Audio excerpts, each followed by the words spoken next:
Good morning mga ka-FW around the world and welcome back to my channel. If you are new here, please do like, share, and subscribe to my channel and also hit the notification bell so you will notify every time I upload new videos. Thank you. Today in this video ay pakinggan po natin si Father Pierre Pareja upang malaman po natin ang sikreto kung paano maging masaya kahit tayo ay may problema.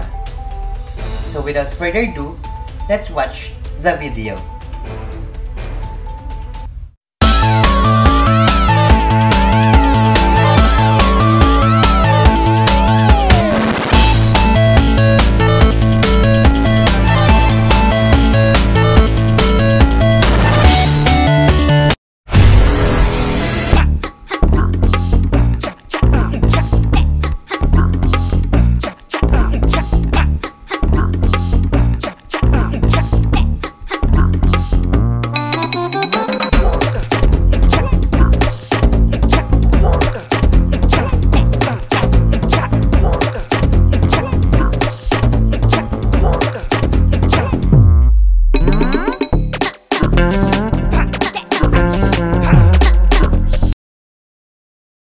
Wade Donskib, Bible verse daily from the letter of St. Paul to the Philippians chapter 4, verses 4 to 7, and I read it for you.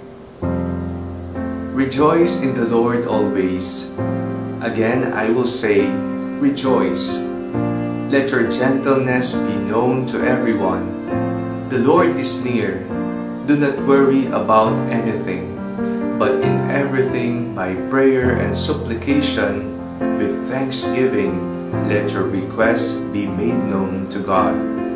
And the peace of God, which surpasses all understanding, will guard your hearts and your minds in Christ Jesus. Magalak ka.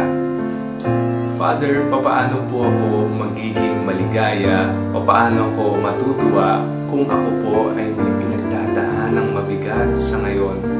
Kung ako ba may dinaramdam, kung kami po ay may sakit, kung kami po ay may problema sa pamilya, kami po ay walang-wala, nawalan ng trabaho, sa papaanong paraan po kami magiging maligaya sa buhay. Ngayon po ay pinagdiriwang natin ang Gaudete Sunday. Ito ay ang linggo ng tuwa. Ang tuwang sinasabi ni San Pablo ay nakabatay at nakaugat sa tuwa na nanggagaling sa Panginoon. Isang kaligayahan na hindi ibibigay ng mundo, hindi pansamantala, kung hindi isang banal na kaligayahan na nag-uugat at sumisibol sa ating Panginoong Hesukristo. Gaano man kabigat, gaano man karami ang ating mga pinagdadaanan sa buhay, ang Panginoon ang siyang pagmumulan ng ating tuwa. Mahirap ang buhay kung tayo ay mag-isa lamang naglalakbay. At mas lalo itong bibigat kung mag-isa lang tayong pumapasan sa sarili nating problema. Madalas nakakalimutan natin na nandiyan ang Panginoon. Nandiyan na umaalalay at gumagabay sa atin. Kaya ang paalala sa atin na San Pablo ngayong linggo ay magalak. Dahil hindi ka iniwan ng Panginoon, dahil hindi ka pinabayaan ng Panginoon.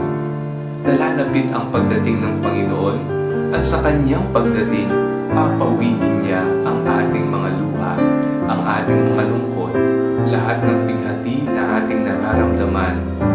Ang Panginoon ay tunay nang malapit na. Ito ang mensahe ng Adbyento sa atin. May Diyos na paparating sa ating buhay at kailangan nating ihanda ang ating sarili.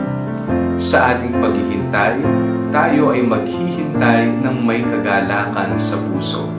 Hindi tatamad-tamad o kaya na may hindi patulog-tulog na pananampalataya. Kung hindi, laging gising, alerto, nag-aabang at punong-puno ng tuwa ang ating puso.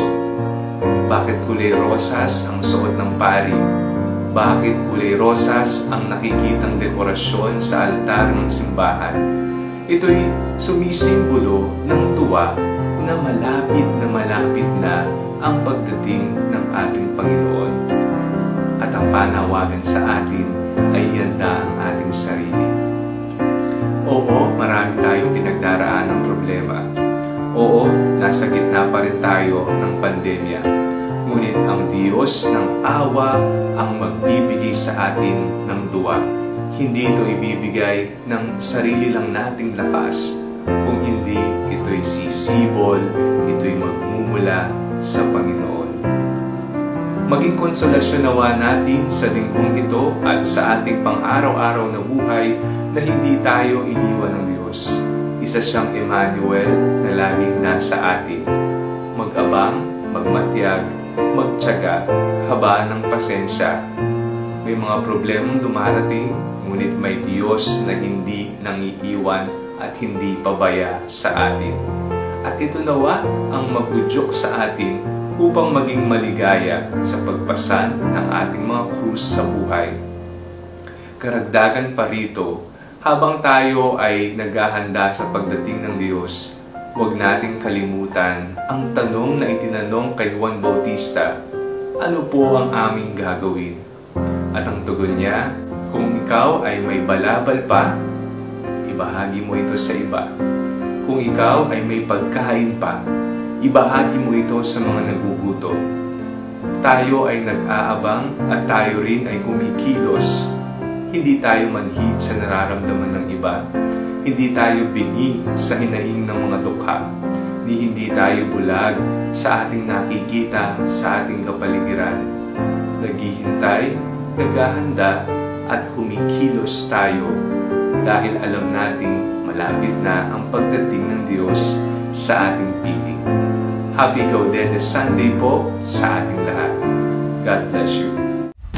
Hanggang dito na lang muna po ang video natin sa araw na ito. Naway may natutunan po kayo mula kay Father Pierre Pareja. Paalala po sa lahat ng OFW dito sa Saudi Arabia or saan mang panig ng mundo. Mag-ingat, magdasal. Mahalin ang sarili at pamilya sa Pilipinas.